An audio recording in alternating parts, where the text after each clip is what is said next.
Hello and welcome to another episode of One Fall WrestleCast.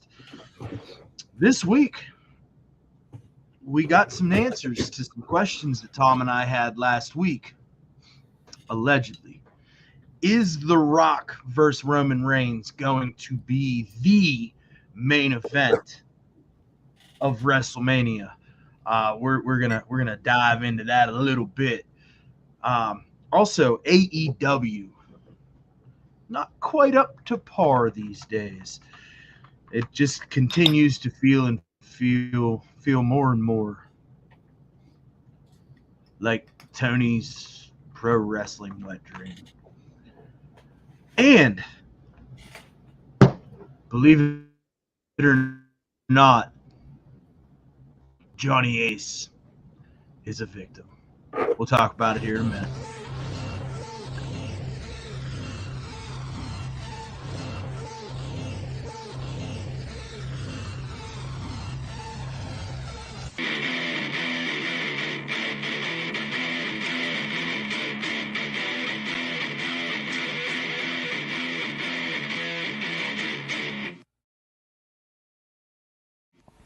Welcome to the One Fall WrestleCast.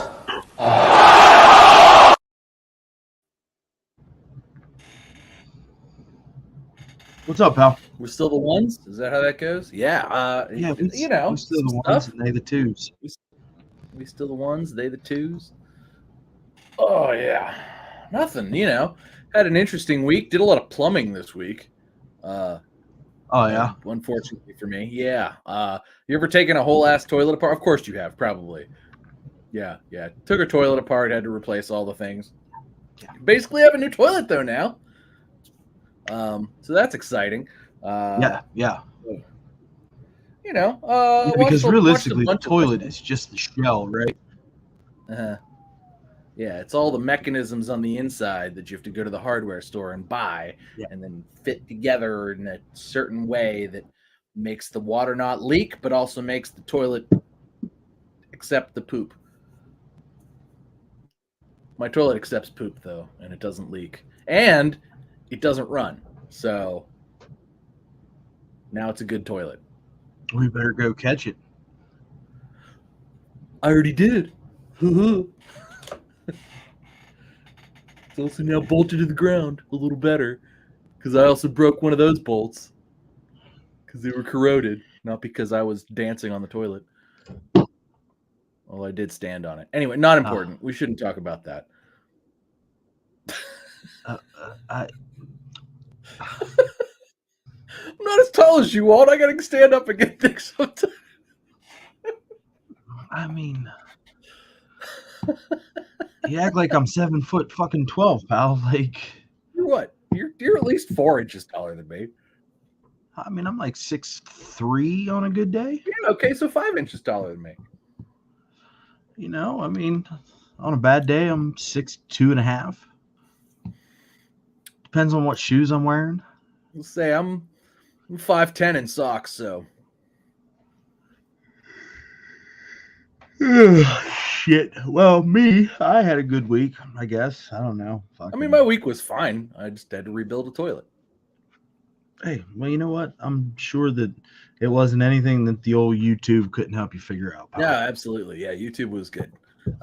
Actually, Ashley YouTubed it, and she instructed while I did it. It was better It was way better that way. I'm better with an overseer, some sort of a manager. She let me swear at the toilet, and she didn't say, calm down. She was just like, don't do that. Don't turn it that way. Stop, you're going to break it. Stuff like that.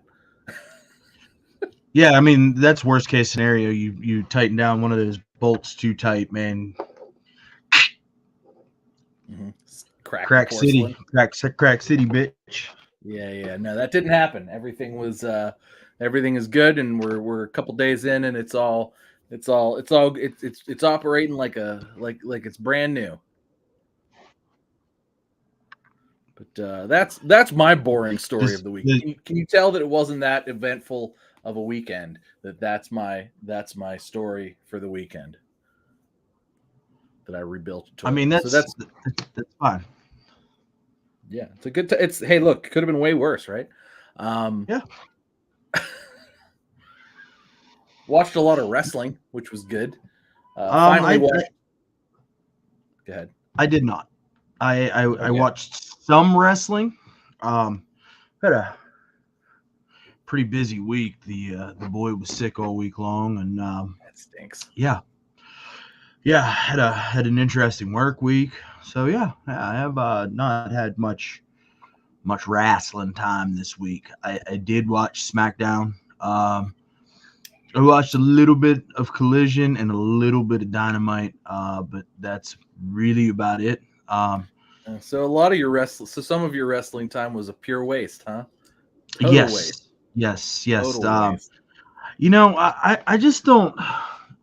So I have a really hard time figuring out what AEW is doing here, man. Because like, I, I know I've said this a million fucking times, but they have so much talent on that roster that if right? they just learned how to utilize it a little bit better, I mean, even if they're, they brought back the ranking system, which is, which has potential to be a great thing. Maybe they learned something from the tournament, the Coastal Carolina tournament or whatever the fuck it was called.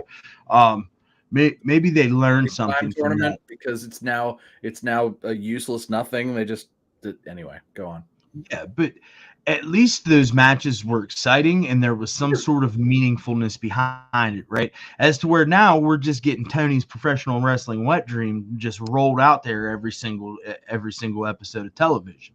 And it's like, hey man, we're supposed to be like, leaning into Sting's last match here in a couple of weeks, and what Well, are we that gets doing there? 5 minutes of time a week. You get 5 minutes of that every week, and we talk about Or that. hey man, Yes. what's going on with the devil? Where are we at with that? Um, who the fuck is Hekachingo? So I got to be straight with you. I watch and you know this because I share these with you and I go, what the fuck is this? So I watch AEW on the pretty regular, right? Like consistently, I watch at least one of the 3 AEW shows every week. Generally, at least 2, sometimes all 3. Okay, like it just kind of depends on where I am. But like when I see the card, like this week for this past Wednesday, when I saw the card for Dynamite, I was like, why would I tune in to watch this? I mean, I still turned it on probably at 10 p.m. But I it was mean, like, listen, I don't know. You seemed a little hype in the group message about Moxley and Hardy. no, actually. Well, I was hype about it. It would have been a great match if Jeff Hardy would have. So no, what I actually said was, had Jeff Hardy and RVD wrestled a match in 2004, I'd have been hype about that. However, in 2024, it was kind of sad. Jeff Hardy got the shit kicked out of him by Jon Moxley, and Moxley sold nothing. And Jeff Hardy's been looking better than he has been. He hasn't like botched the whisper in the wind much lately, and he just hasn't done it really. He's looked a little cleaner, a little better lately, but I mean, he's just a jobber at this point. Like he's not jobbing to anybody that needs somebody to job to them. Like he lost to Jon Moxley, which was like as predictable got. It was the opening match. It was a solid C-level match. It was exactly what you expect from Jon Moxley, exactly what you expect from Jeff Hardy. It was a hardcore match, but I don't think there was blood. I don't know. I turned it on kind of late and only got the recap. But I don't think there was blood, which is, unique for a Moxley match. But then at the end, we get RVD versus Swerve Strickland, which was cool. RVD still looks good, and RVD got a big pop. But like Rob Van Dam is not in any kind of storyline title picture. Nobody's like he's just like, oh hey, there's Rob Van Dam. It's like a lesser version of, oh hey, there's The Rock. It's just not. Yeah, but is it though? It's not. Like we're I don't know. it's kind of like a lesser version of, oh, hey, there's Goldberg, right? Or something like that. Like, it's just not, it doesn't have the pop that it used to have. Rob Van Dam is like clearly not, like, guy can still go. He still looks great, but he's not in any like consistent wrestling picture at all. Like, he's not involved in any storylines. When he shows up, it's just he's like the surprise guest or whatever. Same thing on WWE when Rob Van Dam shows up. It's always the same thing. So Dynamite this week was kind of a wash. It was just sort of like they phoned it in. They were like, oh, we got Rob Van Dam, we got Jeff Hardy. That's gonna be that's good enough. That's fine. Right? And that was basically it. The best thing going on AEW right now is really what Toni Storm's doing. And, you know, now that she's kind of in a feud with Deonna Purrazzo, I think Derek had mentioned, although we missed Derek. Where's Derek? Who? Friend of the show? Derek, right? So here, hold on a second. Did we call him? No, well, I don't waste my time anymore. Oh, okay. Well, that's good. Your time is precious. You should waste it with people who pick up the phone. Yeah, like his dad. Call his dad. There you go. But you know, the most important, the best thing on AEW right now really is Toni Storm and Deonna Purrazzo, who's also doing a good job. You know, with all that kind of poking the bear as far as that is concerned. But you know, outside of Toni Storm, who is doing the best work of her career. And I will continue to put over Toni Storm every week because she's doing the best. I mean, you're going on like 14 weeks strong now, pal. Okay, so. Look, and it's good. It's been good every week, and she's been good every week. But that's it. The rest of it's kind of just hogwash. It's kind of just like, oh man, wouldn't it be fun to have an exhibition match between this guy and this guy? It's like Tony's just sitting there playing, you know, WWE or WWE 2K24. Man, I can't even talk to that. He's just playing WWE 2K24, doing exhibition matches between like his favorite wrestlers. And it's like, let's do the Undertaker versus Andre the Giant. But like he already like pays those wrestlers a salary so he can do that like in real life. And I don't know, it's just not doing it for me, you know? Watching Tony Khan play wrestling video games with real people is not doing it for me anymore. And it's not doing it for the rest of the fans either, because AEW ratings are down 10% right now. At this point last year, they were hitting about 900,000, a little bit more on Dynamite every week.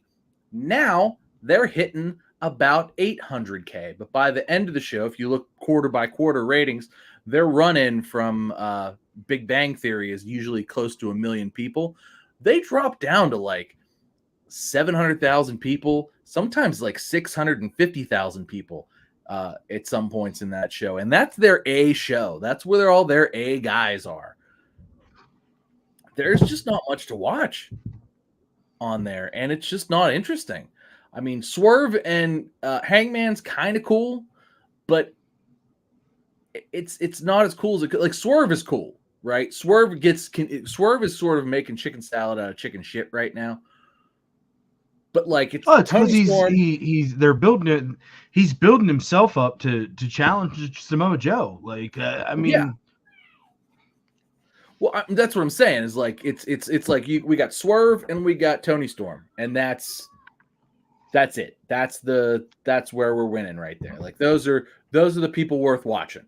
Everybody else is sort of, you know, filler, which is stupid because their roster is so cool. They could do so much good stuff with it, but they just don't. They parade these one time. It's like remember we were complaining a few years ago. It's probably like 2019, where it's like, why the fuck is Goldberg here? There are so many people on this roster we would rather see in this opportunity, that we would rather see in this chance than this washed up old guy that can't go, like that's just there to get a pop. Why is Goldberg there?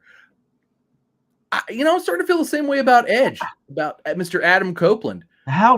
First of all, how dare you? Rated R Adam Copeland. Okay, how dare you? soil the legacy of the WWE Hall of Famer Edge. You're right. There's already one guy out there doing that right now. He doesn't need your help. Okay? No, he sure does not. I don't think he wrestled this week, but last week he put on a terrible match with Minoru Suzuki. I'm sure it was like one of his buckets. So I didn't watch it. Did you watch it? Yeah, it sucked. They just slapped Okay, each so other. was it terrible because it was Minoru Suzuki and he just stood in the middle of the fucking ring and they just beat the fuck out of each other? Or was it terrible because it was terrible? There's a difference. Because the first one is Tom Terrible. I mean, it was Tom Terrible, yes. I mean, they did just beat each other up, but like Minoru Suzuki can't move. His legs are like sticks. He's just this like little stick figure man who slaps people, forearms people. I don't know. It was a slap fight. It's really all it was. I don't know, man. AEW is just not doing it for me. And it's not doing it for a lot of people. 10% of the audience is left in the last year.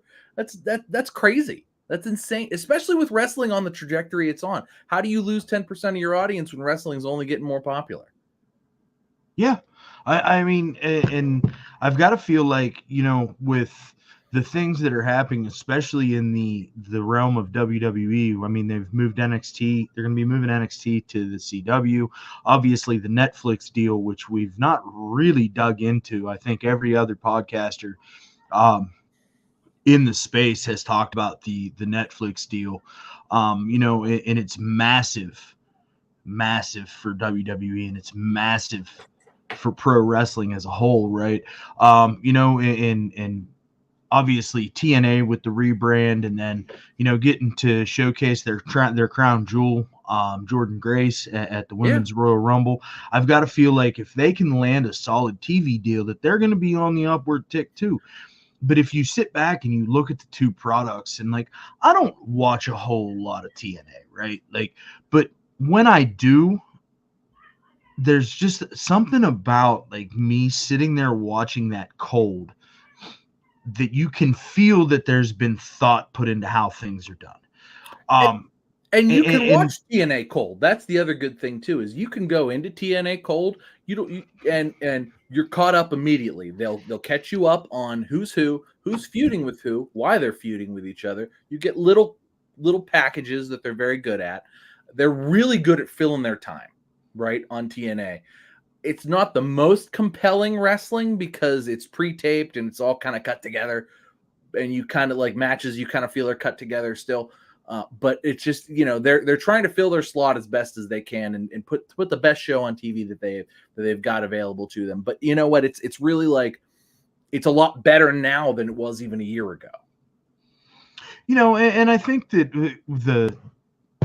the addition of Nick Nemeth and the overall rebrand just is going to bring a little bit more spotlight to it, because there's a lot of folks like you and I that have a lot of respect for what Dolph Ziggler, Nick Nemeth has done. Absolutely. In his time in WWE. So I mean, you've got that part of it, and I think that if they can get on to a smaller network, that's in more homes as opposed to just remaining on Access, I'm willing to bet that they could take that number 2 spot from AEW, because when you sit down and you watch TNA cold, like I said, you get this you get this understanding and this feeling that there was thought put into how these matches and these stories that I don't know and or see have come together. But you watch AEW faithfully every single week, and you just never know what's going on. And it's like Tony's booking fucking week to week, just like back in the Wild West of the Attitude Era, right? The Monday Night Wars, everybody was booking week to week. But I mean, that's all well and good for that hardcore AEW New Japan audience, but that's not good business for television rights, and that's not good business for ticket sales and merchandise sales. Like, yeah, that shit's cool. We're getting to see a lot of these dream matches and this, that, and the third, but that's not long-term successful business planning. Well, they're booking themselves into a let's see what happens kind of a thing. They're definitely it's starting to get that feeling again, like it's the Super Bowl for independence, and that's great.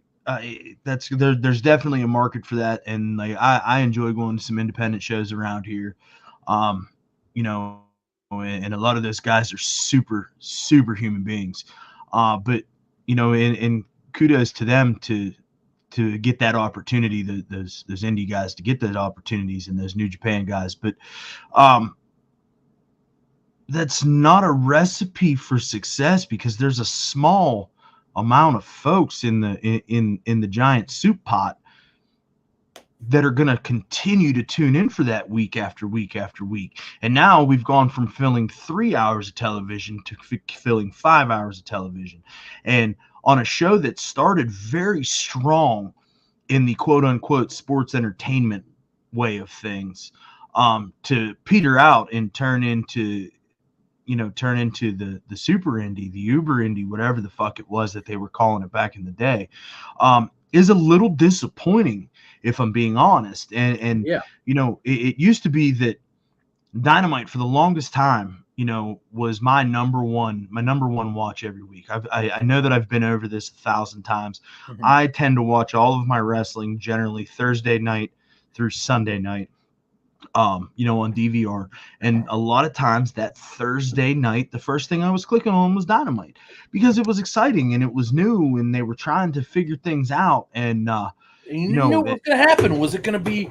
Was it? It was unpredictable, right? Yes, that was the coolest thing about Dynamite. It was you had no idea who was going to show up, what was going to happen, and who was going to be there. Now you can look at the card that they put out the day before, and you're going to go, this guy's winning, this guy's winning, this guy's winning, this girl's winning, this guy's winning. I'm done.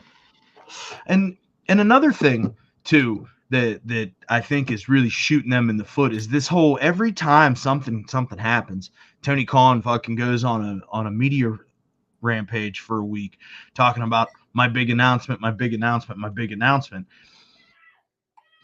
And it's always a letdown. You know what I'm saying? Like, even from the very first time that he did this with Christian Cage being that guy. Now, granted, 3 years later, Christian has solidified himself as one of the top talents in AEW. He's clearly one of the other reasons to watch AEW. It is not Adam Copeland. It is Christian Cage.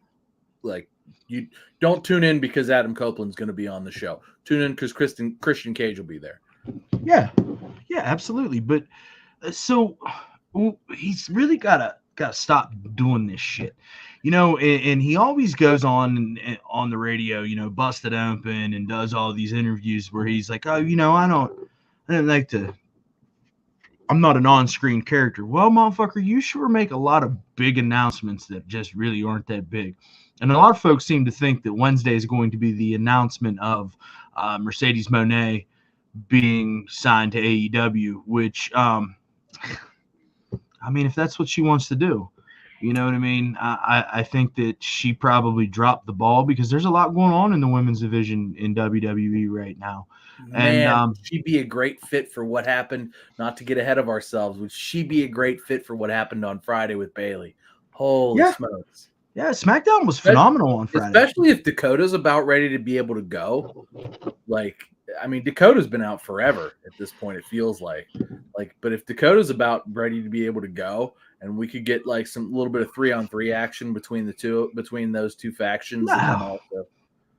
But just in the build to WrestleMania. No, Dakota's going to stay. I believe that Dakota's going to stay on the Kabuki Warrior side. That's what I believe.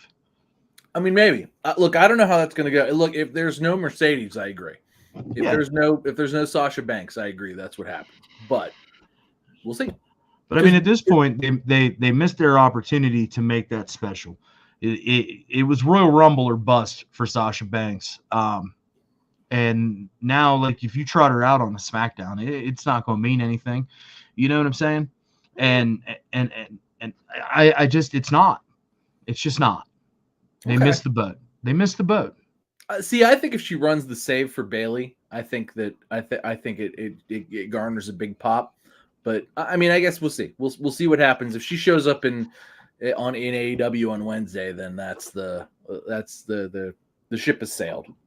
Yeah, I mean, but at that point, good for her. You know, I mean, clearly she chose. You know, in how she'll spin it is, oh, you know, there were so many matches that I could have here, and so many great programs that I could have here.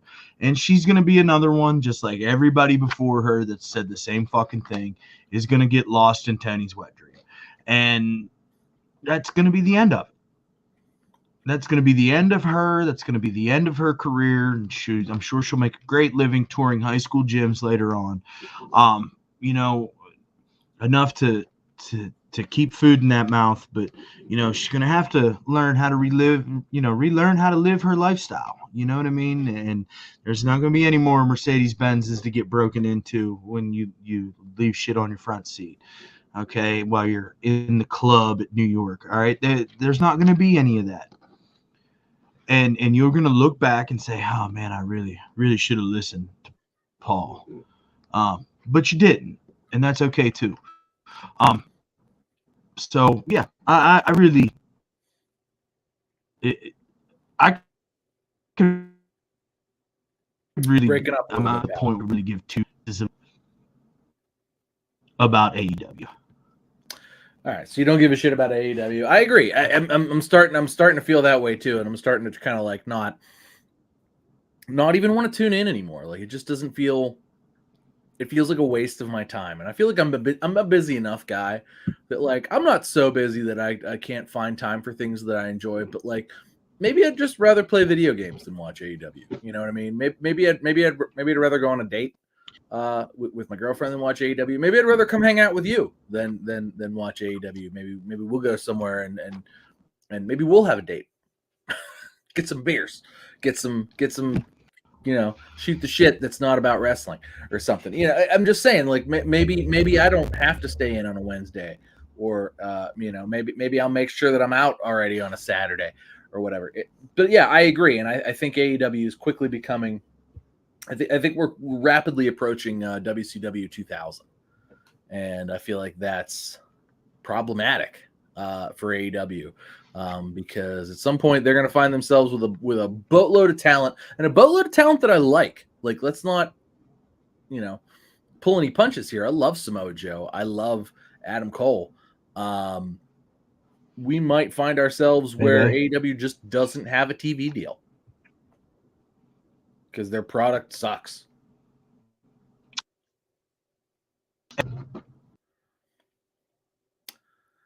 So, what else are we talking about today? I know we got to talk about our boy Johnny Ace, the other guy that nobody has any sympathy for.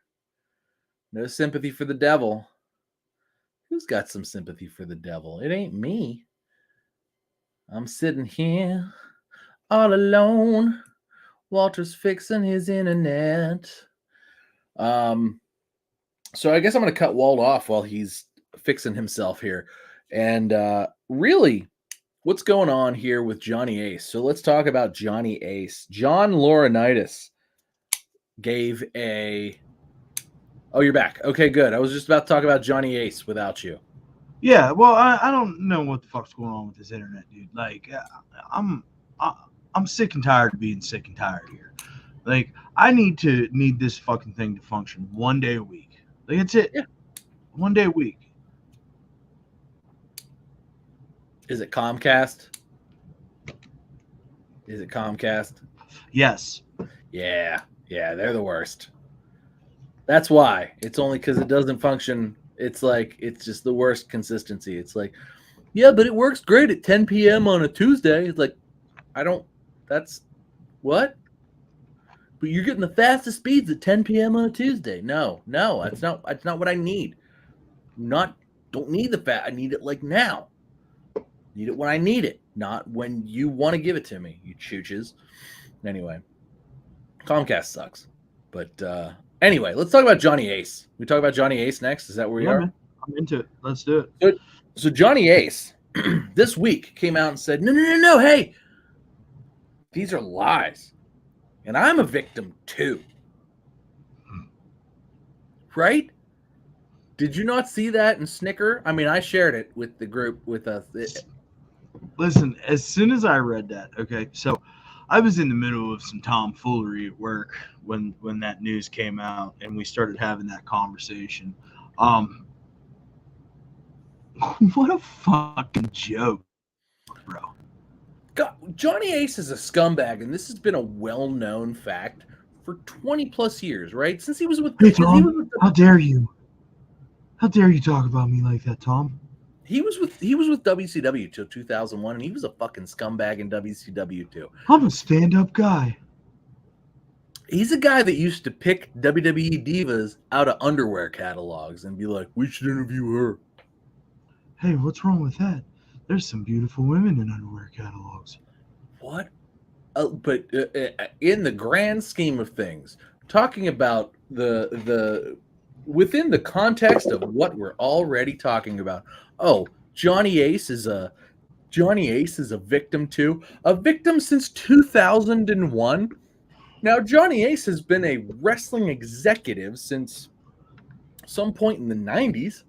He got fired for a little while when he wasn't with WWE for a few years here. Recently, I think as early as maybe he came back, I think like 15 or 16. But what was he running up gambling debt? Was he running up gambling debts or something during that? No, there was a time frame where he was sans WWE in his life. What was he running up gambling debts after he had his multi-million-dollar contracts for like several decades prior to that? Like I don't buy this shit at all. Johnny Ace is a fucking scumbag. Johnny Ace has been a scumbag. This is a thing that we've known for decades. Like, the only other person we know of who is a bigger scumbag than Johnny Ace in wrestling is Vince McMahon himself. And for Johnny, good shit, pal. For Johnny Ace to come out and be like, "Well, I'm a victim too." No, the fuck you're not. What? Vince made me get a blowy from a beautiful young woman while he shit on her. Yeah. I didn't want to participate in that. No, Vince, I didn't want to participate. I didn't want to have sex with beautiful women. I didn't want to do that. I did that so that I didn't get fired. Bullshit. Especially because alleged in the lawsuit, these arrangements were met up sort of after Vince McMahon moved on to other women who've also sued him. Like, these arrangements were set up between Johnny Ace and her, and apparently they still, did what Vince told them to do. And, Johnny Ace, there was no and she still sued him for that. So there wasn't a let's not tell Vince and say we did. There wasn't that. It was, I don't believe it. I don't believe him. I think he's a liar. I think he's a scumbag. Clearly Vince is a liar. Clearly Vince is a scumbag. But allegedly.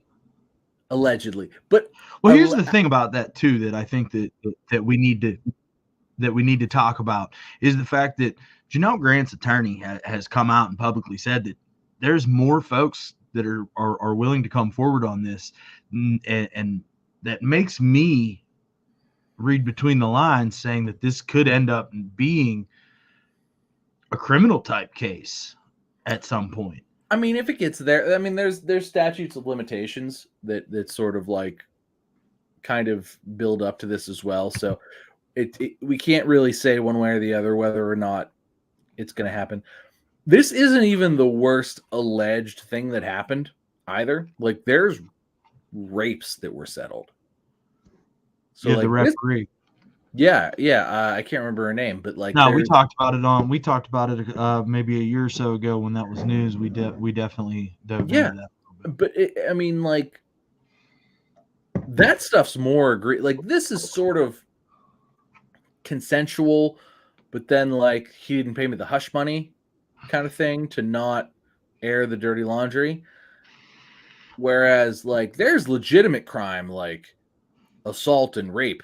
Like that's more like this like yes, coercion's bad, and I hope she finds whatever peace she needs to find, and I hope she gets the help that she needs to get, and I hope she wins, right? Like she deserves, what she's entitled to. She deserves her hush money, pal.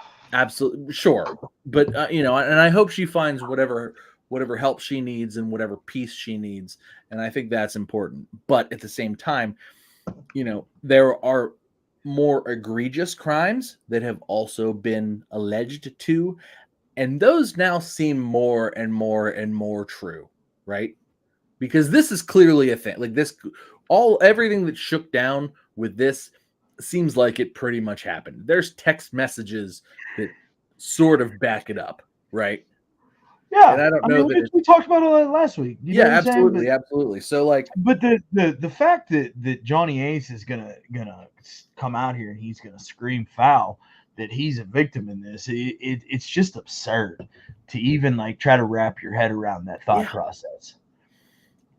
You know what I'm saying? And from the standpoint of, like you were Vince's right hand man for all of those years, like you and Bruce Pritchard, and like I'm surprised that we haven't heard more about Bruce Pritchard. I mean, not from the standpoint of that he's a trash human like Johnny Ace and clearly Vince McMahon, but just from the standpoint of like, hey, like I'm not in this, or Bruce is still employed. yeah. Johnny Ace has been fired for a year. Well, because somebody had to take the fall for this shit. Well, I mean, I guess they took Johnny Ace as the fall guy. Nobody would have believed Bruce Pritchard was having like crazy sexual escapades. I guess. Why? Bruce is a good-looking guy. But he's not. But he's not. Okay. I mean, I think he's a good-looking guy. Okay, that's fair. Just because he's got a little bit of a more stout shape, we want to. I mean, I think something else might be a little more stout too, but maybe he's just not up for it. Vince maybe kicked him out once in the 90s and was never invited back. Well, maybe that's why now he does Blue Chew spots. Good for him. Long-term storytelling right there. Long-term storytelling. Oh, man, you're not even Hey, Colin, if you're watching, you need to take advice from the two of us. All right. But I don't know, man. Like, and we still don't know what's going on with Brock Lesnar. And now, like, I read this thing the other day that it's like, oh, Vince's actions and Brock Lesnar's actions have ruined potential wrestling futures for grandson Declan and daughter whatever, I forget her name, but it's like Lacey or some shit like that. Macy, I don't fucking remember. But I think that's really speculatory. Like, yes, Declan McMahon has said, oh yeah, I'd like to be in WWE. But I've not heard any of that noise coming out of the Lesnar camp. No, me neither. You know what I'm saying? And for all we know, that Declan McMahon saying that's lip service. Like, he's a pretty serviceable football player for the Indiana Hoosiers. Like, what's to say he doesn't take a shot at the niffle? You know what I'm saying? And try to get one of them big ass Super Bowl rings. So for me, that's lip service more than anything. But the accusation to say that this has cost them their futures is just fucking cancel culture at its finest, because them kids didn't have anything to do with any of this. Those kids were just as shocked as everybody else. Yeah. I mean, those kids were probably actually more shocked because they lived in a bubble where Vince McMahon wasn't the devil. And we're out here on the outside of said bubble where clearly, like, we're like, well, if Vince McMahon didn't want to dominate pro wrestling, he could have dominated the world and probably, like, invaded Poland. But he didn't do that. He just, like, took the territories away. So in retrospect, that's better than him invading Poland. And that's where we are, right? So like that's our mindset, is that like this guy could have decided to be Hitler 2.0, but instead just decided to take over pro wrestling instead, and the world was a better place for it. Now that being said, he's still a trash person and will go down but he always would have. He always would have gone down in history as a trash person. Like, he's been the devil forever. That's been the thing. That's not only been his on-screen persona. We've known this since he showed up with his neck brace at the steroid trials. And then Stephanie was like, "Oh, and then Stephanie equated 9/11 to Vince McMahon having to go to the steroid trials on the first show back on TV after 9/11. Like, it's the guy has not been great, right? And it's been pretty obvious, like, for the last 40 years. He's been not a nice guy. But that's not how the kids see him. That's not like Declan McMahon was 2. He didn't exist when that all happened, when that all went down. Yeah, I mean, it's just that's just. I mean, we're talking about kids who don't know. My kids don't know fucking history. You know, we're talking about kids that don't know. The kids that don't know. That's bullshit. You know, that's how you say you don't like. You people build their grandparents up, not tear them down based on their, and you know that. So that's not the guy that these kids knew. So I agree with you. That's lip service to them. But Johnny Ace is definitely a scumbag.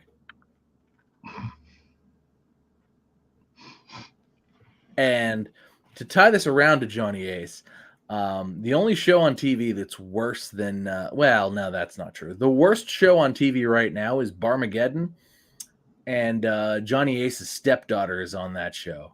Daughters, both of them? Are they both the Garcia twins on that show, or is just Nikki? Just Nikki. God, what a bad show! Oh my God, worst show on television, Barmageddon. By far. You don't like getting drunk and playing board games, Bob? No, that show is a war crime. Those people on there are fucking terrible. That is a terrible show. That's the worst show I've ever seen in my entire life.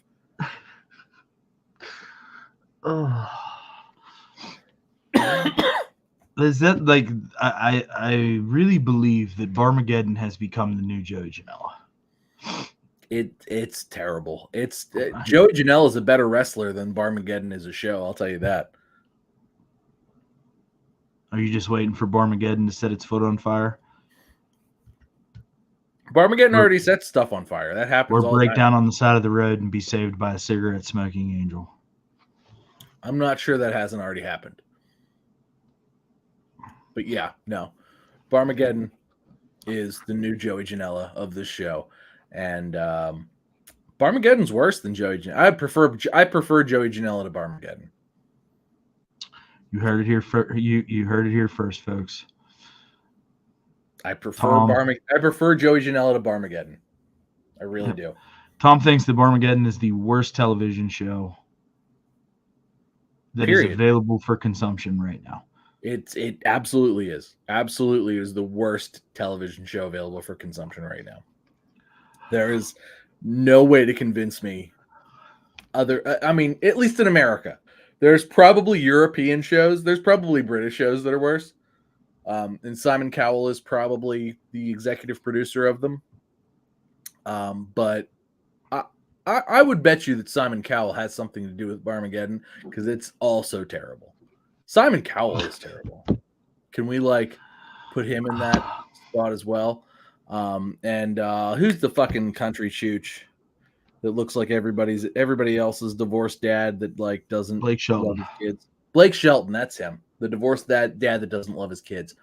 Yeah, man, fuck him. Fuck Carson Daly. Whomever else is on there, I don't know. But just what an awful show. What an awful show full of awful people. Awful. Worst show on television. I mean, you feel very strongly about this, and I'm not Oh really my sure God. why. Look, so because I fall asleep during Raw sometimes because I'm old, right? And then I wake up and Barmageddon's on, and I watch like 5 minutes and I'm like, what is no It's like you ever like step into a spider web? That's what it's like to wake up watching Barmageddon. Awful, just awful. All these people who I would rather, unless I woke up and all those people were being tortured and killed, like that's that I never want to see those people again.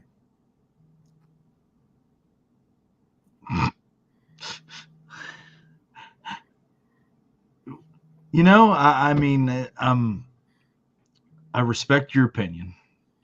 I mean, I don't know what else to say. I respect your opinion.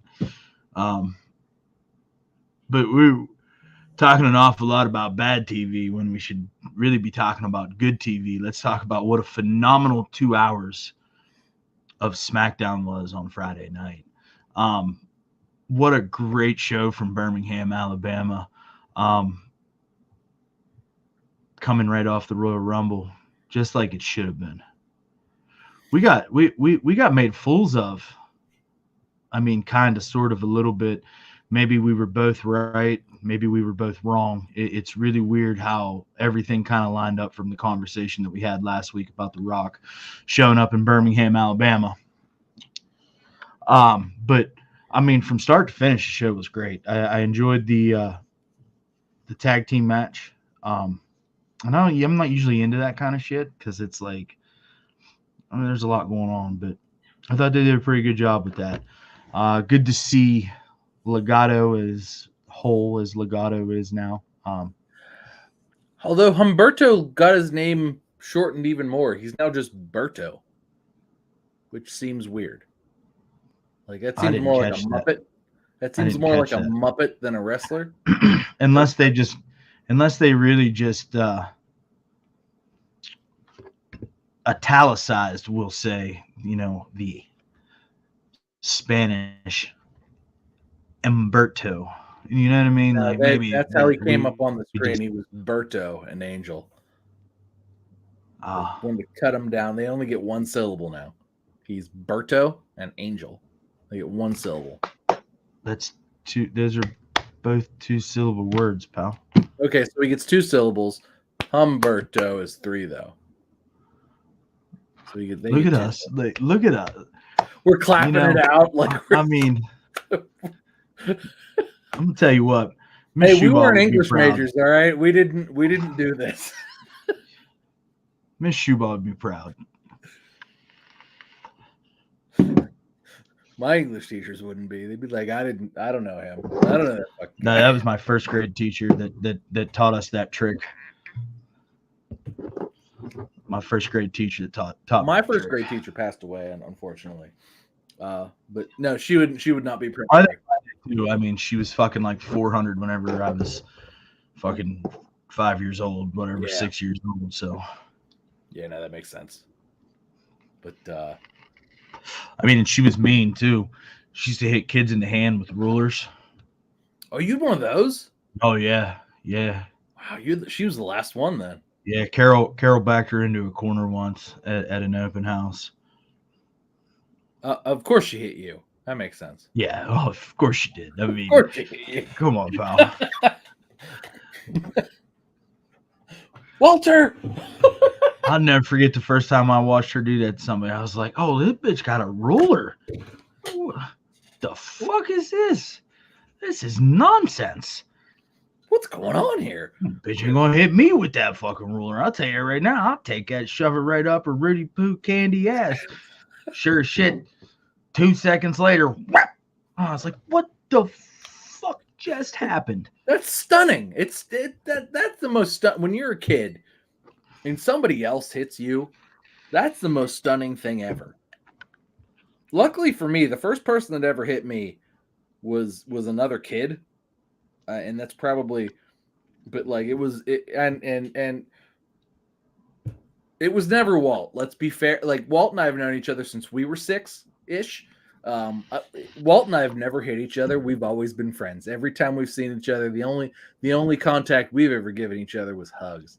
Wow, that sounded really sexual. Whatever, it's fine. I mean, it is what it is. I'm comfortable in my own sexuality. I'll hug Walt every time I see him. Absolutely. I'm very comfortable with that.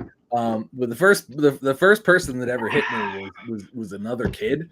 I was so stunned, but I was also a wrestling fan, and I hit him with the big old forearm, and he fell down, and he ran home, and it was my neighbor. I don't even remember his name. I don't want to say it was like Paul or something. Just I hit him back because that's all I knew what to do. It was like, my dad always said, if somebody hits you, hit him back. Okay, he hit me, and I was like, what the fuck just happened? Like, it didn't hurt. We were children. So I'm like, I'm gonna hit him back. Bam! I watch wrestling. They do this. Yeah. He fell down. I went, yay! I don't know. That was it. But anyway, moving on. What were we talking about? Johnny Ace. No, we've moved beyond Johnny Ace, sir. Beyond Johnny Glad Ace. to see that we've reeled you back in here. We were talking about SmackDown and how it was a phenomenal. Oh my god! 2 hours of television. So before we get into the top topic of that, I want to talk about the Bayley EO damage control situation, because we touched on this earlier, but god damn did I love that. We called it too. We did. Yep. It was she didn't do this. I kind of wish she would have, but we absolutely. But it was still very much the same promo, right? Absolutely. Like, it was the same thing because Bayley came out. She built everybody up. My girls had me, yada yada. And then we got to the point where Bayley starts speaking Japanese to him, and she's like, "Yeah, I know you've been talking about me. I can speak Japanese." Like that, she didn't say that, but she spoke to them in Japanese, and she's like, "And you've been talking about me." And then they got in, like Asuka and Kyrie like kind of wandered away, like they were gonna hit her in the back. She like gets in Io's face, and then Asuka and Kyrie get behind her, and Bayley rolls out of the ring, gets a pipe, starts smacking the shit out of everybody. Yeah, but if you paid attention to that when Kyrie Sane and Asuka kind of flanked her, right? Uh-huh. And as Bayley stepped in, you can see Io going like this. I think I was focused on Bayley at the time because like she was so captivating. And again, like you can go back the entirety of this show. I am a Bayley mark. I am captivated by what she says, what she's doing. Bayley is one of probably my top 5 wrestlers ever. Love Bayley. Love this, by the way. Love this. This is feed me this. I want this. Give me this. Like this is so WrestleMania panders to a lot of people. This is pandering to me. Yes. Like this specific thing is pandering to me, and I am here for it. So yeah, okay. So did all that, clearly it was all this has been scripted, and we're talking about long-term, semi-long-term storytelling done to perfection. With Bayley coming out on top, her and Io, Bayley with the pipe and Io about to hit her with the belt, and then like Io rolls out of the ring and she's like, "Io, I'll see you at WrestleMania." Oh my god, I got chills just talking about it. I got chills. I loved it. I love it. I love this. I love where this is. I love where this ends up. This was fantastic. This was amazing. This was so good. What'd you think? No, I thought it was great, right? Like, I mean, we kind of knew that this was coming. I really enjoyed the backstage segment that they did before they came to the ring, because he gave you a little foreshadowing, of what we kind of already all figured was going to happen. Because Bayley caught him talking shit. Yes. And they're like, "Oh, tonight Bayley's done." You know what I'm saying? And then she kind of comes out of the hallway, and it's like, and then like you said, she comes out and she cuts this impassioned promo, and talking about, my girls had my back and this, and that, and the third, and then starts talking about Rhea Ripley a little bit. And, obviously they got interrupted on Monday. Nia Jax interrupted them on Monday, which I believe she wins the Elimination Chamber, and she's the one that faces Rhea Ripley. And I think they're going to have a pretty good match. I really like this presentation of Nia. I think a little slimmer, a little trimmer. She's workable. And I think Rhea's a strong enough competitor now where like there's almost nobody who she could have a bad match with. And I think Nia's in good enough shape too now that where I think they're just going to have a banger. And I think it's going to be you're going to get the big girl versus the strong girl match. So you're going to kind of get that like Yokozuna versus Hulk Hogan type of deal, right? Yeah. Not like, but like Yoko in his prime kind of thing. Yeah. And that's WrestleMania 9 Yoko. Yeah, and maybe that's a bad example because Nia is clearly not like at that. Right. But like maybe like. I mean, even though she is using Yoko's move, she is using the bonsai drop. As her is right. So that's kind of where my pays homage to a cousin, which. Okay. Sure, and that's that's where my connections are. I'm not saying Nia is a but we've got you. Yeah, but yeah, okay. I have to clear it. I don't want to get canceled for that. I just want to make sure that everybody. Listen, if we didn't get canceled for the shit that I was talking 3 weeks ago, bub, I think we're in good shape talking about Nia Jax being a little roundabout around the midsection. She's okay, that's beautiful woman. Just like yeah, I'm into it. Like look, here's my thing, man. I fucking love now that we can have women wrestlers at all sizes, and like women can work like big. Like I love that. I love that we can have that, and I love that product more compelling. Absolutely, and it's still very like feminine in the way that they do it, and I love it, and I'm wholly on board. Wholly on board. Yeah, I think it's going to be a great match for WrestleMania Night 1 for the women's championship. I think that's going to be a lot of fun, and I'd be really interested to see how the build-up goes post-Elimination Chamber here in the next couple of weeks. But to circle back, I'm glad that we're getting Io versus Bayley. I think that is the better match than Bayley versus Rhea. And I think that eventually those two cross paths at some point. But I think that right now, Io Bayley Survivor Series. I think that I wouldn't hate that at Survivor Series. Actually, I think that's a good Survivor Series. And I feel like Bayley's going to get her WrestleMania moment. I definitely feel like she's going to finally get her big moment, her big chance to shine. She definitely is deserving of that opportunity. And I'm willing to bet that her and Io put on a fucking banger. Oh, I'm already looking forward to it. That's like. I'm like, okay, like you put on your your WrestleMania dream card, and like that's sort of for me right now. That's penciled in as like the thing that I'm most looking forward to that right now, and I'm glad that they like put a stamp on it and like this is what's happening, and I'm like, in sold, want that whatever night that is, watching that. Yeah, for sure. Absolutely. I mean, I'm not stupid. I'm watching both nights. What am I saying? Yeah, I mean, because we're fucking marks, pal. Like that's what we do. Absolutely. But listen, man. So let's get that out of the way. Obviously, the WrestleMania card already looking super stout with just really one match made official, and what we believe to be a couple others already potentially being pushed in that direction, a la Nia Jax, Rhea Ripley, and obviously I think that we're edging towards what the tag team picture is going to look like with the tournament that's going on right now. So we're going to start to see WrestleMania take shape I'd say in the next 2 to 4 weeks of television and a premium live event. This is already looking like one of the best. At least as far as the women's side is concerned, one of the best women's WrestleManias ever.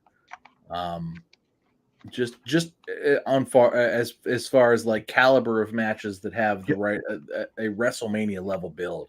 And we're gonna see obviously Jade Cargill is gonna fit into this WrestleMania picture somehow. Exactly.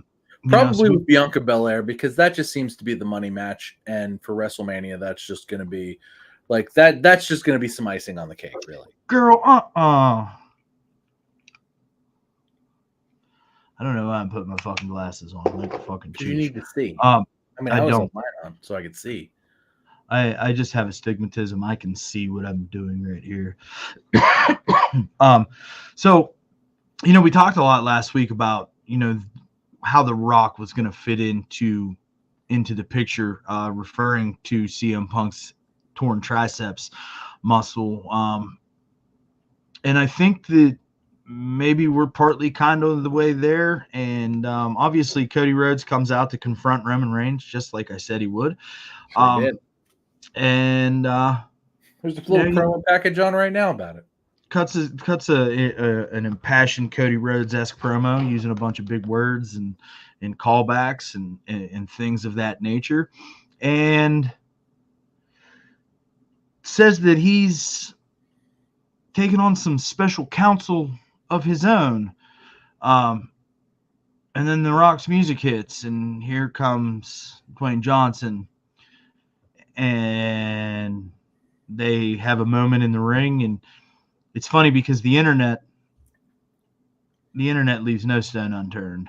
No. And they I saw a meme today, or it was a TikTok actually, and it was like, Lisa, look, you can. It was The Simpsons watching the promo package, the in-ring segment to end SmackDown on Friday, and Bart goes, Lisa, watch, look, you can see the exact moment where his heart breaks, and then they like slow-mo click through it, and Lisa's like, "Aw," and that's the end of the TikTok, right? But it's when Cody and The Rock have this embrace, and The Rock's talking to him, in his ear or whatever. So whatever he said, like Cody's just demeanor just kind of went. And that's what the internet is clinging to, is that the backlash behind the alleged announced main event of WrestleMania of Rock even and Roman. tonight, though. We'll get to that in a minute, but the backlash that the internet wrestling community has just unleashed over the weekend has been something that I've not seen since Daniel Bryan. And I think that we are right to feel this way. Absolutely. But I also, if I'm playing devil's advocate, I don't have a problem with the decision either. So, let me add a little fuel to the fire here. Allegedly, The Rock, being a board member of TKO, has his own writing team who can supersede Mr. Paul Levesque on WWE things. Now, this is very alleged. Nobody's confirmed this. I'm not saying any dirt sheets. I mean, there's rumors going around that Brian Gewirtz and The Rock are next in line after Triple H gets fired, because he's got his own NDAs and scandals out there. Allegedly. Although we've never heard, we've known all these other people were scumbags. If it comes out that Triple H has some scandals and some NDAs out there, that's going to be the most shocking to me. Yeah, that's gonna knock me off of my seat. That's going to be the that's going to knock me out of my chair. That being said, look, I absolutely agree with you. I think WrestleMania at some point. However, I'm going to double down here. At the moment, I still kind of think it's going to be a triple threat, because I don't think The Rock can go on a WrestleMania level. I mean, he was winded after a piss poor promo and a spine buster. Yeah. Listen, them muscles are for show. Them muscles ain't for go, bro. Exactly. I mean, he looks like $1 million in a photograph. Sure does, but he was more winded than I would have been. He's going to look like $1 trillion on that WrestleMania poster. Absolutely. He's going to look great. That WrestleMania, and that's going to sell all the tickets. It's going to sell all the pay-per-view money, and that's great. But I think they want to protect. He's going to want to protect himself in the ring. Yeah. He's gonna want somebody else in there with him and Roman, because Roman and Cody can go. Let's be fair. Roman and Cody can take 20, 25, 30 minutes and just go. I mean, Cody's still, even if Cody gets inputted into this as a triple threat match, Cody's still not winning at WrestleMania, bro. No, and he's not. And I think what happens is, again, like I called it already before any of this bullshit. By the way, I want to say I called this before any of this bullshit happened. I think that Roman pins The Rock while the Bloodline deals with Cody somewhere else. And whether there's shenanigans, whether The Rock gets hit with brass knuckles or like Solo gives him the boom or whatever. And I think this rolls on to SummerSlam. And maybe The Rock trickles himself in as like a "you motherfucker" kind of a thing. And then is just like, you know what? That's another Saturday Night douchebag chant. Sure, probably. I mean, The Rock's going to do some cringy shit. Or WrestleMania douchebag. Yeah, something like that. WrestleMania douchebag. You smell that? You got 140,000 people in Philadelphia telling you you're a douchebag. Like, God, it's so bad. It's so bad. Like, I don't. He's done it twice now. You know what I'm saying? Like, bad twice. It was bad the first time, and everybody was like, and he was like, no, let's do it again. And then they did it again, but like bigger, and it was like, guys, you gotta stop. Like, you gotta stop. Yeah, it was cringy both times. Gotta stop. Hopefully somebody told him, guys, you gotta no more. No, you can't do no more. You gotta stop. This is bad. Like, you're getting clearly he's getting go away heat. Like, he's getting go away heat. We got a Rocky Sucks chant. When was the last time we got a Rocky Sucks chant? 1997? Yeah. I mean, at least a meaningful one. You know, I think that meaningful tonight. You know, and then, you know, I sent the thing over earlier that WWE was handing out hashtag we want Cody signs to everybody and so the word on the street is that they're making this fan bash like part of the angle now. So you're probably right. We're probably going to get our triple threat, but Cody's not finishing this story until August. Yeah, probably not. Because now Roman will be the longest reigning champion of the modern era. Mm-hmm. And He'll can pass Hulk Hogan, which they want to do. Yep. And at this point, I think that's where we're at with it. And I think that it's got more to do with kind of getting away from stars of the past. Well, it's getting away from creating a new history, right? It's getting away from Vince McMahon too. Hulk Hogan was a Vince McMahon guy. The guys prior to that, we had Bob Backlund, who was number 2. He was a Vince McMahon senior guy. And then Bruno Sammartino is clearly also a Vince McMahon senior guy. And those were both under Vince's dad. And that's under the territory days. That's under that's not modern wrestling. And they want to, I don't want to say erase. That's wrong. They want to push Hulk Hogan aside, especially with all of his modern transgressions, as far as that's concerned. And I feel like at some point we'll hit this with Roman Reigns too, but we probably won't. But like, they really want to get Hulk Hogan out of the way right now. Triple H wants to get Hulk Hogan out of the way, and he'll be able to do that. So, this doesn't end until August because exactly for the reasons you laid out exactly. Like it's okay, Roman continues to hold it, and then he overtakes Hulk Hogan. Look, this Bob Backlund and Bruno Sammartino stuff is just like it's too much, and nobody's alive to remember it. Nobody cares, but people remember Hulk Hogan. Yeah, for sure. And all of that makes sense from the standpoint of creating new history for future generations to be able to look back on a little bit more fondly, because it's like now, when our kids grow up to be wrestling fans, well, my kids, my son grows up to be a wrestling fan if he is, you know what I'm saying?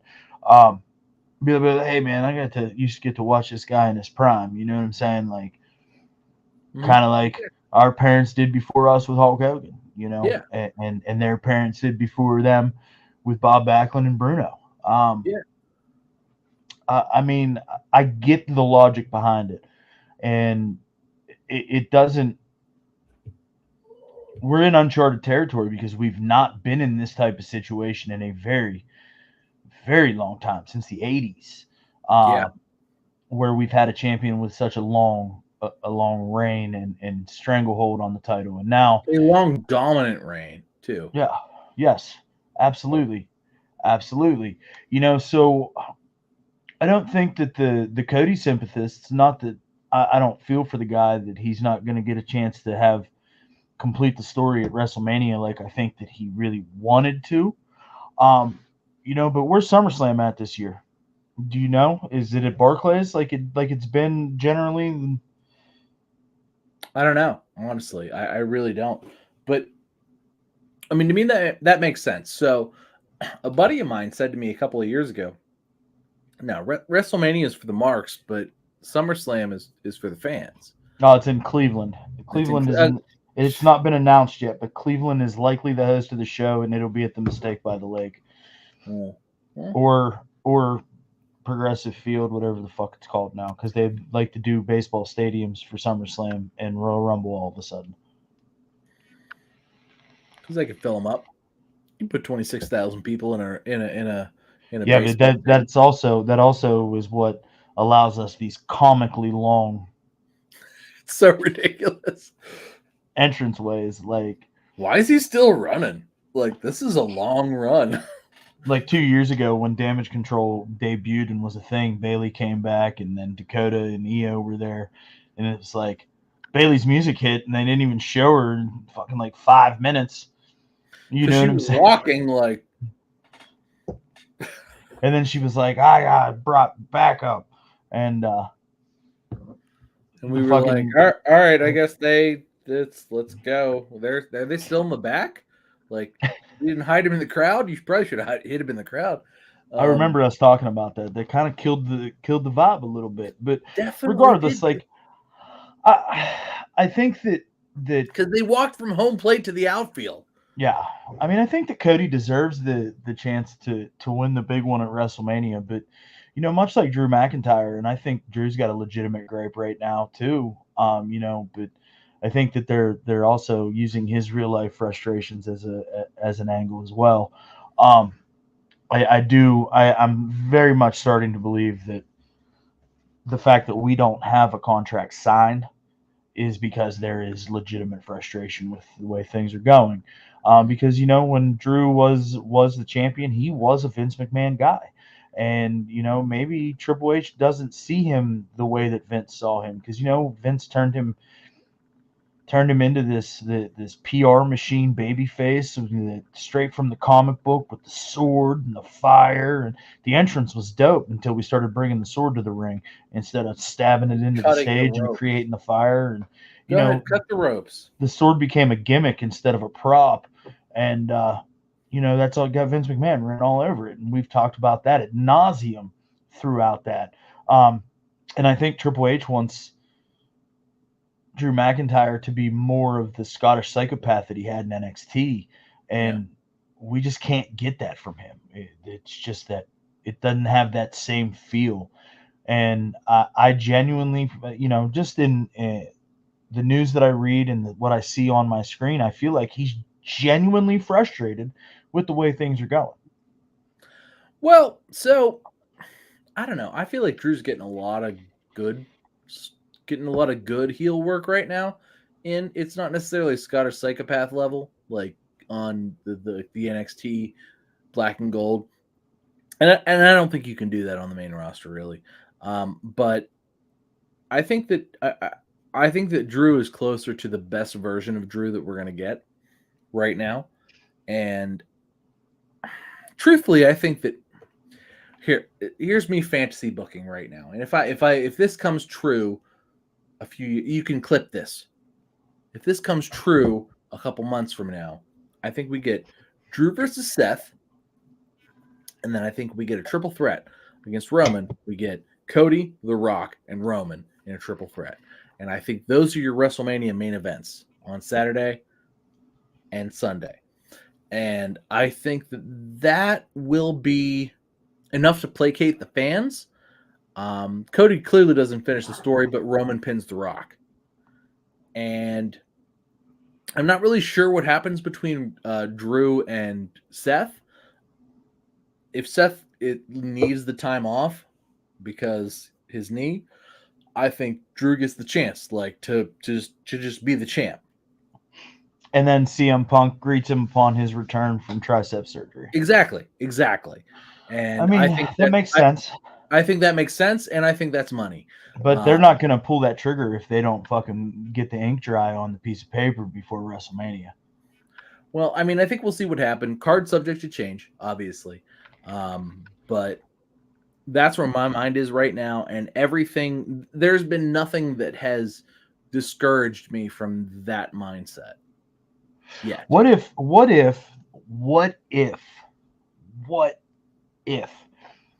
they pull WrestleMania 10 out of their ass and Roman wrestles twice in the same night?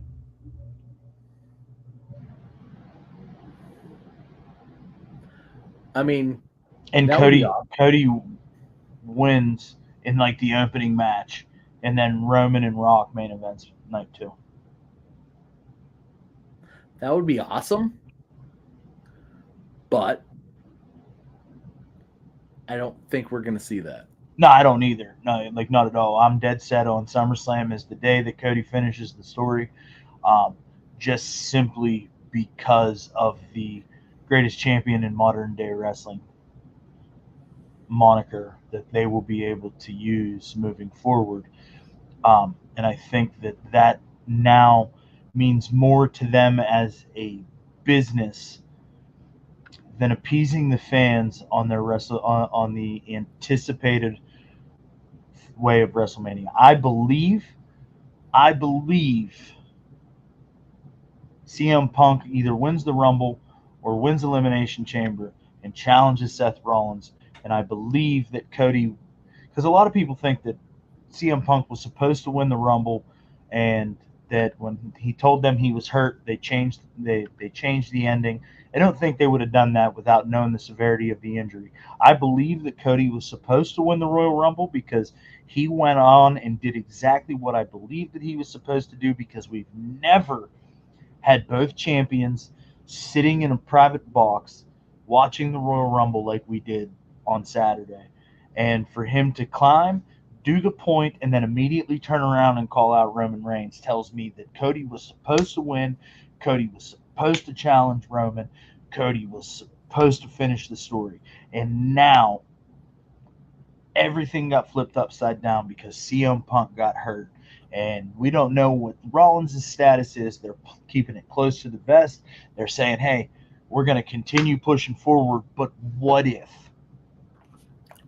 So another angle to this, too, is I feel like in the Triple H era of WWE that there is this sort of maniacal will to undermine the dirt sheets. I agree. And keep them guessing. So while what might end up happening is probably pretty predictable, I think, because let's face it, like predictable things are money, right?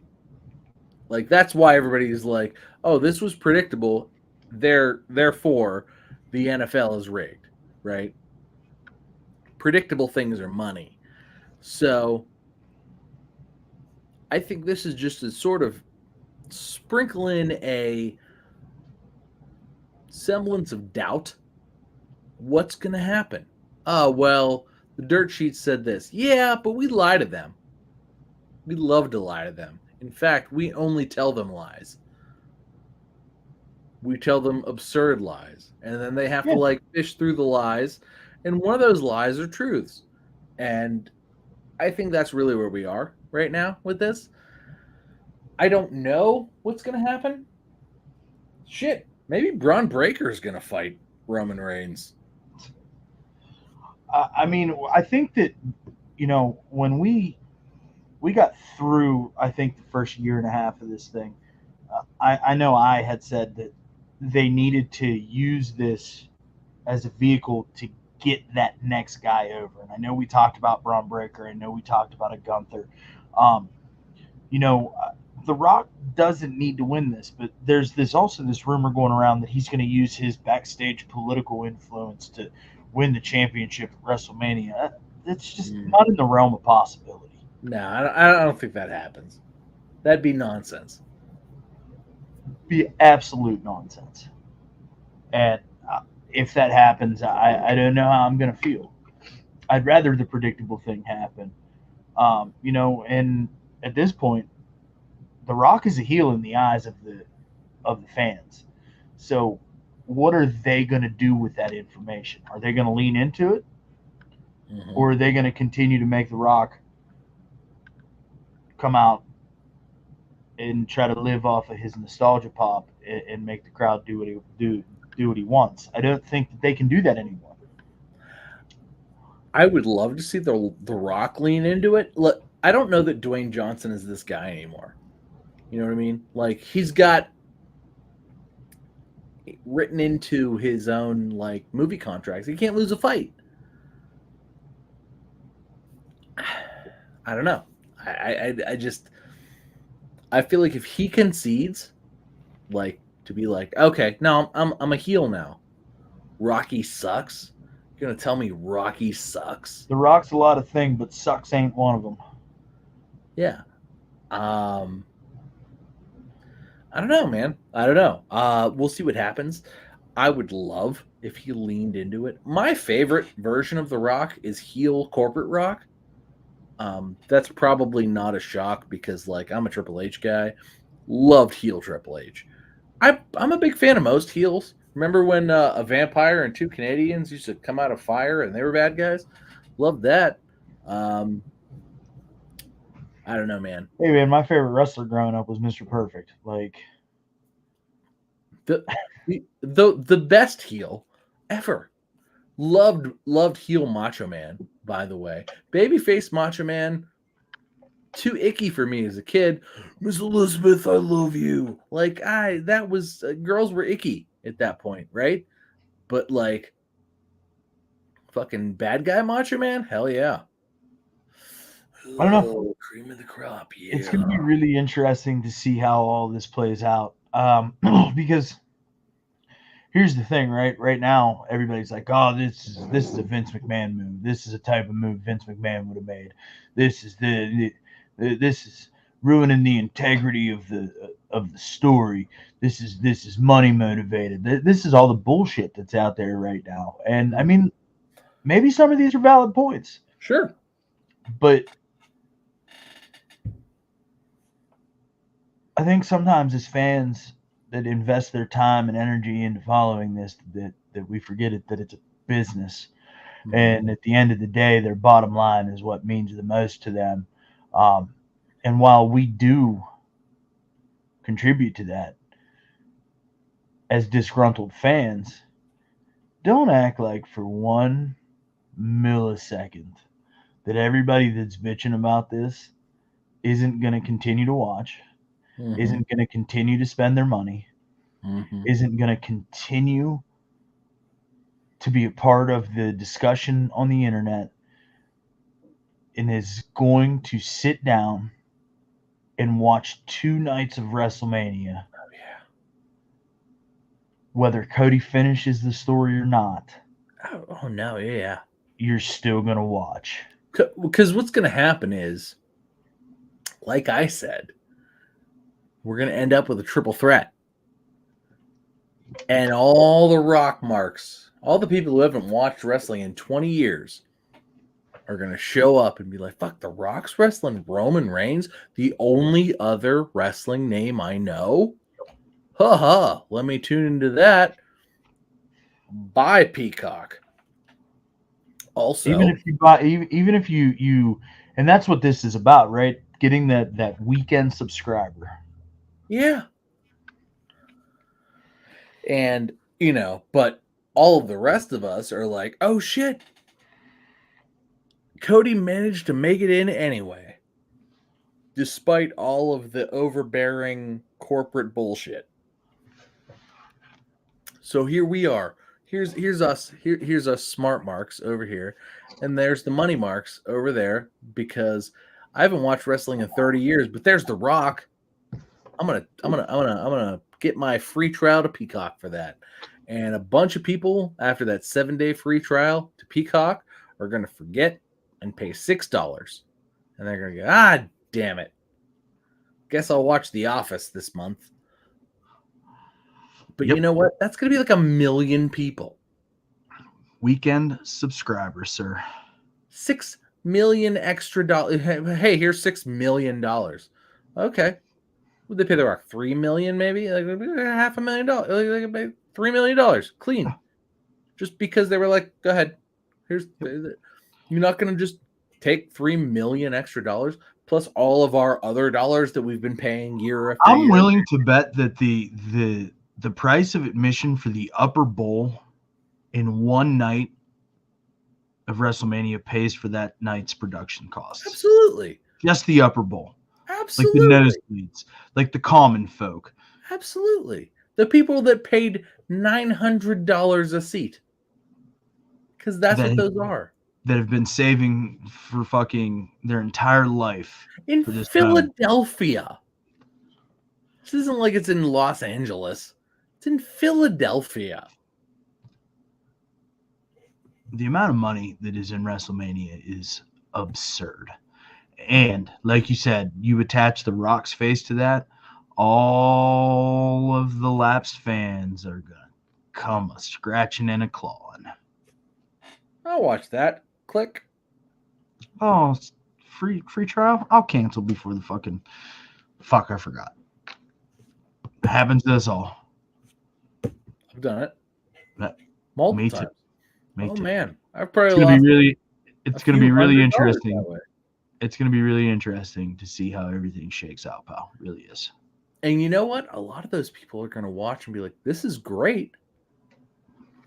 I'm just going to let it go because it is great. Like, let's be fair. WrestleMania is fucking awesome. It very rarely do we come out of WrestleMania going, man, that sucked dick.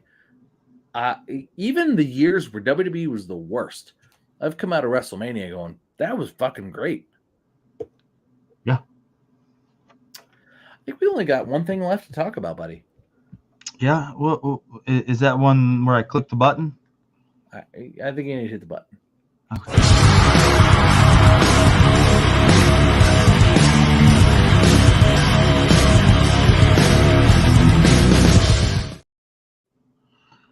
Tom, what was your match of the week, pal? Did you watch Vengeance Day? Oh, good, because I dabbled.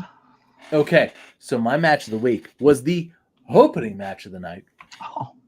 It was Baron Corbin, Braun Breaker versus Carmelo Hayes and Trick Williams. The dog wolves.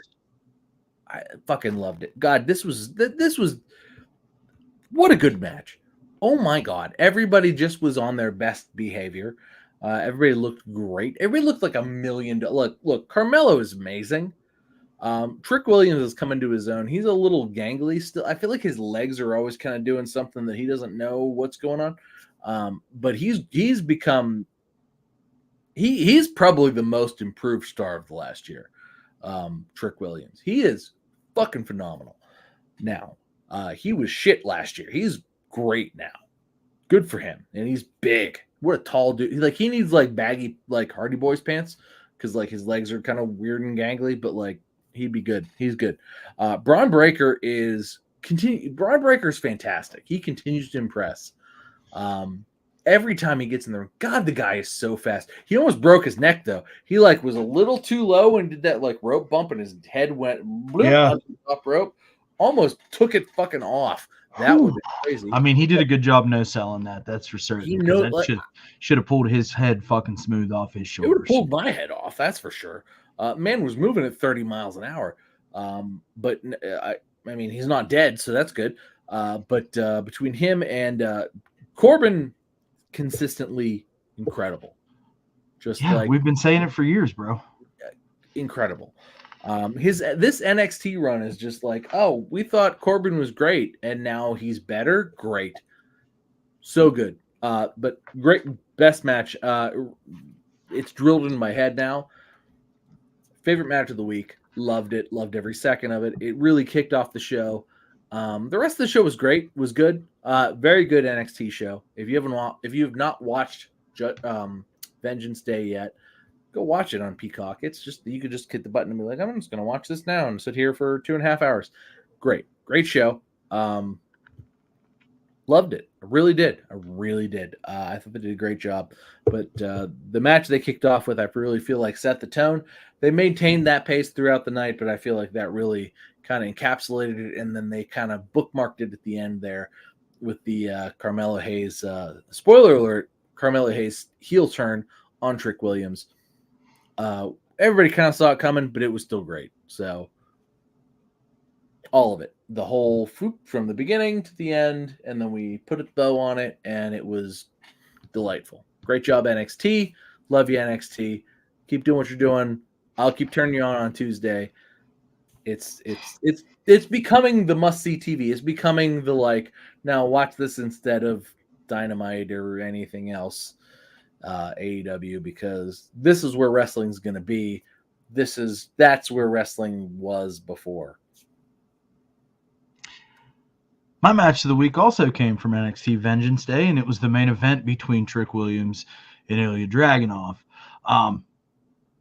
Man, it had like a big time fucking feel. Like there was like a certain just like electricity that came from those two being in there. Like it had a big fight feel. Like they beat the fuck out of each other. Dragunov is like the next Gunther, right? Am I wrong? Like he is like yeah. I mean, you're right, but you're wrong because he's 4'11" and like 122 pounds. But God, does he feel like a mean bastard. God, can he throw those fucking hands? And like everything he does is just so snug and just lays his shit in and like takes care of people at the same time. And his matches are just always so fucking good. Like, look at what he did with Dominik Dijakovic fucking a couple of years ago. Like, so good. And I'm glad that he's having a good NXT title reign. But we got to get this Trick Williams and Carmelo Hayes thing out of the way. I think that Trick Williams is WWE's next big thing. You know, he came out on, what was it, Monday? I think it was Monday he come out. Got right. Big pop, whoop that Trick chance, all that shit. So, like, people are paying attention to what the man is doing. And his time is coming. His time is coming. I think a W over Carmelo and exiting Carmelo going to the main roster, I think puts him in a good place to come back and beat Ilya Dragunov, later on this year. And I think we're going to be better for it, man. I really do. Absolutely. No, I agree. Fantastic, Matt. I loved, like, I kind of put the bookends of that show. I feel like they really just like. Oh, it was the Carmelo and Trick show for sure. They were highlights of the night, and they really were. And it was great character work. It was great wrestling. It was. And too, I mean, you got to look at it. Everything was good in between too. Yeah, and you got to look at it from the flip side with those two specifically, right? Carmelo and Trick. Like, I'm sure that they're buddies, right? Like, and they got to do their final like tag team thing, and then Carmelo got to turn on him in his worst moment, his dastardly heel turn. I mean, I'm sure it was great for them professionally and personally, right? Yeah. Like, it scratched that itch, and I'm really looking forward to big things about, right? You and your buddy get into wrestling. It's like you and your brother or whatever, like the Jimmy and Jey Uso right now. It's like they're on a collision course for sure. Right, well, it's like, well, what do you want to do? We want to fight each other at WrestleMania, and like this was 5 years ago, probably. Jimmy and Jey were like, what are your last goals? Because at that point in time, they were a very decorated tag team. Yeah. What do you want to do? We want to beat the shit out of each other at WrestleMania. Like, what the fuck do you think we? No better time than now to do it. Absolutely, and that's like that. This is a similar This is it. These guys are also best friends, but it's like, what do you guys want to do? We want to fight each other on a big stage and make it feel important, and that'd be great. Like that's all you want when you're a wrestler at this stage of the game. It's like, what do I want to do? I want to beat the shit out of my best friend on the biggest show of the year. Yeah, because we made it together. Exactly. I mean, it makes perfect sense to me. Absolutely, so. and I'm here for it. Those are the matches I want to watch. Absolutely. A lot to look forward to moving forward. I mean, hopefully Tony Khan and them folks over at AEW are able to right the ship because I'm just not watching right now, and they got all the right champions. They just got to write good things around them. They just got to figure out how to make the show cohesive while still living to their way of life, and that's the thing that they've not been able to figure out. And I continue to say it week in and week out. They have an identity crisis because there's nobody steering the boat, right? Like everybody's got an oar, but nobody's steering the boat. So like, why does this boat keep spinning around? And once they get a captain on that boat, they're going to be just fine because the talent is there and the know-how is there. They just got to figure out what their identity is. So I don't know. Continue to hope that they make it because they're good for They're good for pro wrestling. They're good for the pro wrestlers. And I want to watch. I'm still watching these bad shows. Yeah, like I want to watch. Like put on a good show. Yeah, and maybe I'll be more excited. Other than I guess it's on. And you know, I had a lot of high hope coming out of the tournament. Whenever I heard that they were reinstating the rankings and all of that stuff. Hopefully they figure it out, man. That's all that I can say moving forward is that I hope that they figure it out. So. All right, we're going to get up out of here. Hey, if you're still with us, we appreciate you. Go ahead and hit that thumbs up button. Even consider subscribing. It'd be greatly appreciated. Check us out over on Twitter and Instagram at @1_fall WC. That's ONE. And if you're listening to us anytime, anywhere, we appreciate you. With all that being said, thanks for hanging out. It's all love. We'll catch you next week. One Fall WrestleCast. Today was Becky Lynch's birthday.